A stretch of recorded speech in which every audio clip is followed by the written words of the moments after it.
خبر غني افغانان د بهرنیو مرستو د سترګو نیولو پر ځای خپل غم پر خپل وخوري. نور حال را سره په ویډیو کې وګورئ او ډیوه کلیک چینل در سره سبسکرایب کړئ. په سلامونو محرکلی کوم. د افغانستان پخوانی ولسمشر محمد اشرف غني ویلي چې له تیرو وختونو څخه درس واخیستل شي نو افغانستان به سم لور ته حرکت وکړي.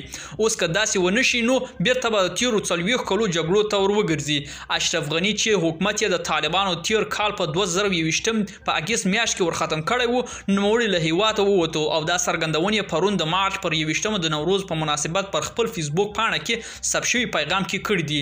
نوموړي په وینا چې له نړیوالو پام اوس په اروپا کې د جګړې ببل شوی دی او اوښتی دی او افغانستان خلک باید د بهرنیو مرستو سترګې زیر نه کړي بلکې خپل غم باید پر خپل وخوري. ملګرو دا به زموږ چمتو شوی ویډیو که ستاسو ویډیو په اړه کوم نظر پیشنهاد لرئ موږ سره په کومنټونو کې شریک کړئ او د لا ښکلو ویډیوګانو لپاره له موږ سره پاتې شئ. تر بیا ښې چارې.